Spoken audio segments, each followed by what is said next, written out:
शिव के बगले ओ गौरा जाई बैठी कैलाश सदा शिव के बगले सदा शिव के बगले गौरा जाई बैठे कैलाश सदा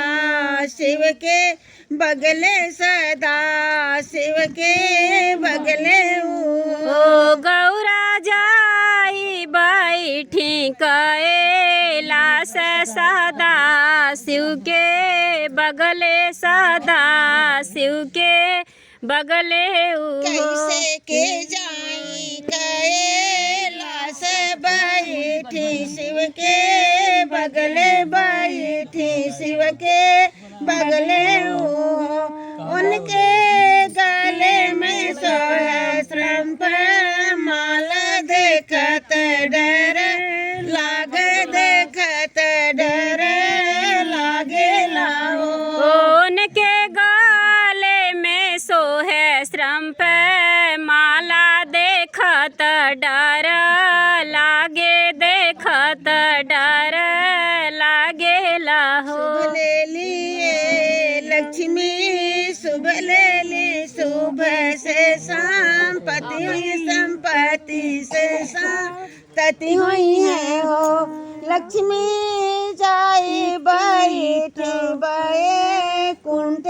विष्णु जी के बगले में हो ओ लक्ष्मी जाई बैठी कुंठे विष्णु जी के बगले हो लक्ष्मी जाई बैठे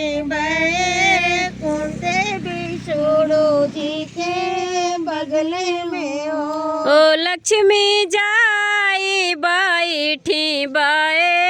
कुंठे विष्णु जी के बगले में हो कैसे के जाई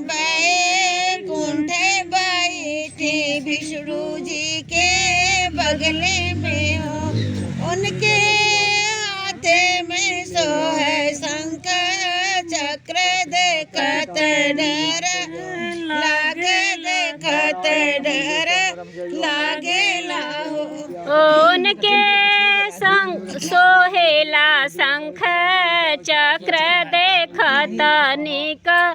लागे देखत निक लागे लाहो ये दुल्हीन शुभ ले शुभ से संपत्ति हुई संपत्ति से संपत्ति हुई है हो हर दुल्हीन जाई बैठा होई अंगन नीरज बाबू